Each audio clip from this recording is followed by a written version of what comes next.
Herzlich willkommen in der Ausstellung Fantastische Frauen. Ich möchte Ihnen heute einmal aus meiner Sicht erläutern, wie es zu dieser Ausstellung gekommen ist, was die wichtigen Punkte darin sind, was mich daran bis heute fasziniert, wie schwierig es war, die Ausstellung zusammenzustellen und ja, Ihnen einfach ein bisschen Hintergrundinformationen geben.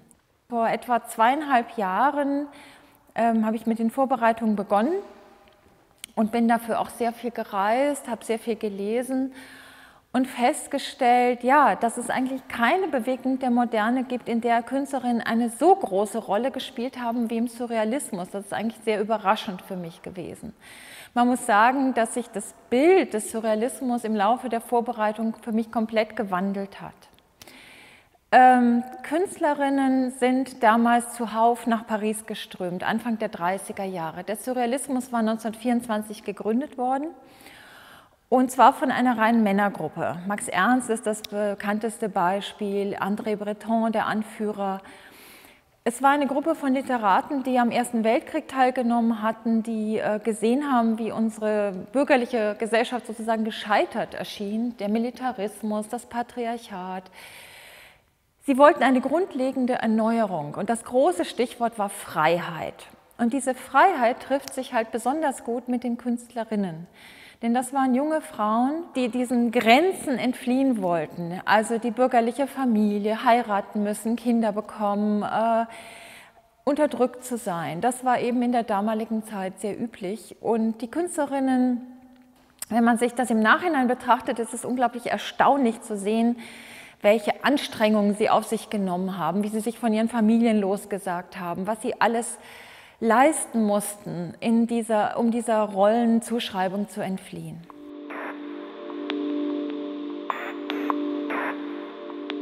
Toyen war eine Malerin in Prag, die als einzige Frau in der dortigen Surrealistengruppe an vielen Ausstellungen teilgenommen hat und sich ein neutrales Pseudonym gegeben hat. Toyen kommt von dem französischen Wort citoyen, Bürger. Also das zeigt schon die typische Haltung in der damaligen Zeit, eben auch linksgerichtete Künstler zu sein, die Gesellschaft verändern zu wollen als Bürger, als Künstler. Ich habe jetzt hier Toyen auch in den ersten Raum der Ausstellung gebracht, weil sie die einzige Künstlerin unter 34 Künstlerinnen insgesamt ist, die sich ihr Leben lang mit dem Surrealismus identifiziert hat. Sie war eine gute Freundin von André Breton, sie ist nach dem Zweiten Weltkrieg von Prag nach Paris gezogen.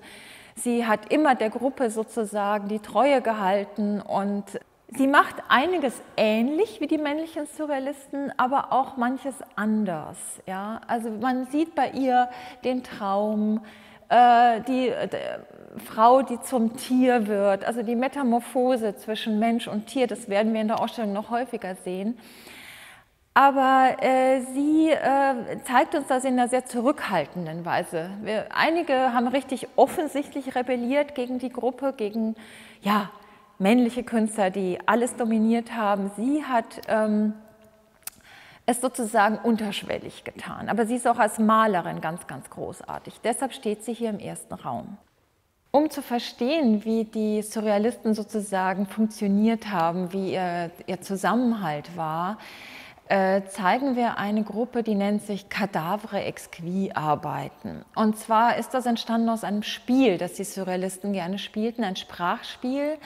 Da fängt man an, einen Satz zu bilden und fügt den an und führt ihn fort, und der Vorgänger weiß nicht, wie der Satz klingt, und am Ende entsteht etwas Überraschendes. Der Satz lautete: Der exquisite Leichnam wird neuen Wein trinken. Also macht eigentlich keinen Sinn, aber es regt sozusagen die Fantasie an. Und in diesem überraschenden, in diesem kreativen Prozess haben sich die Surrealisten auch selbst definiert. Sie haben das dann auch übertragen auf bildende Kunst, auf Zeichnungen, auf Collagen.